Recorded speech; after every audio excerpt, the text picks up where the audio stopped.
Udhna police station વિસ્તારમાં welcome પાન સેન્ટરની આગળ જતાં એક જગ્યાએ ફાઇનાન્સની ઓફિસ છે. આ ફાઇનાન્સની ઓફિસ પાસે થોડા દિવસ અગાઉ ફાયરિંગ થયું હતું. આ ફાયરિંગ કરનાર તરીકે બે વ્યક્તિઓ હતા, જેમાં એકનું નામ ગુરુમુખ ઉર્ફે ગુરુ સન ઓફ કૃપાલસિંહ ચીખલીકર છે અને એકનું નામ શુભમ ઉર્ફે માફિયા સન ઓફ ધીરેન્દ્રસિંહ રામકલોલસિંહ છે. આ બંને વ્યક્તિઓએ જે ફાઇનાન્સ સરની ઓફિસ છે એના ઉપર ફાયર કર્યું હતું. આ ફાયર કરવાનો ઈરાદો એ લોકોનો જે ત્યાં દીપક પવાર કરીને ફાઇનાન્સર છે એના ઉપર જાન લેવા હુમલો કરવાનો હતો અને જે અનુસંધાને પોલીસે એટેમ્પ્ટ ટુ મર્ડરની કલમો લગાવી અને આર્મ્સ એક્ટની કલમો લગાવી અને ગુનો દાખલ કર્યો હતો.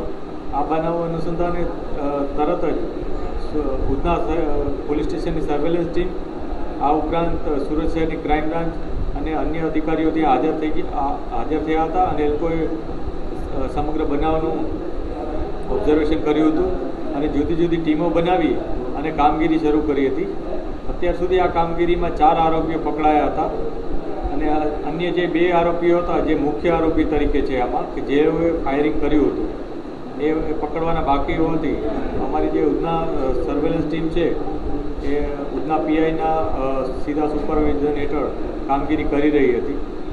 આ જે 2 આરોપીઓ છે પોલીસથી ખૂબ જ ચતુરાઈપૂર્વક દૂર ભાગી રહ્યા હતા. એ લોકોએ અહીંથી ફાયરિંગ કરી અને અહીંથી વડોદરા ગયા, વડોદરાથી અમદાવાદ, અમદાવાદથી ભાવનગર ગયા હતા.